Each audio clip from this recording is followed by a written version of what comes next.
চোখ বন্ধ করে আমাদের কাজ করতে থাকবো, যেই কাজগুলো করলে এই দেশের মানুষের, খেটে খাওয়া মানুষের উপকার হবে, এই দেশের খেটে খাওয়া মানুষ কিছুটা হলেও ভালো থাকতে পারবে।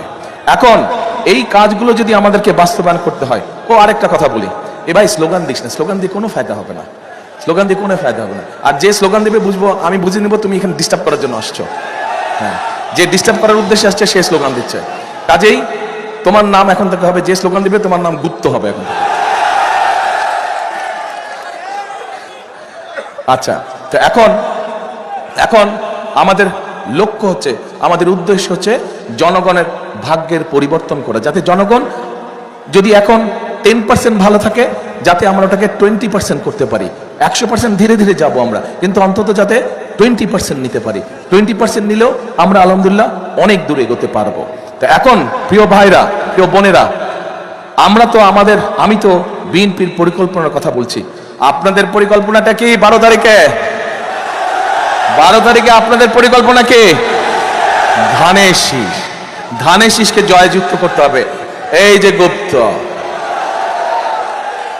ধানের শীষকে যদি জয়যুক্ত করেন আপনারা ইনশাআল্লাহ, তাহলেই আমি যেই পরিকল্পনার কথা বলেছি, যার ফলে এই দেশের সাধারণ মানুষ চিকিৎসা সুবিধা পাবে, যার ফলে এই এলাকার সাধারণ মানুষ ফ্যামিলি কার্ডের সুবিধা পাবে, যার ফলে এই এলাকার সাধারণ কৃষকরা কৃষি কার্ডের সুবিধা পাবে, যার ফলে এই এলাকার সন্তানেরা লেখাপড়ার সুবিধা পাবে।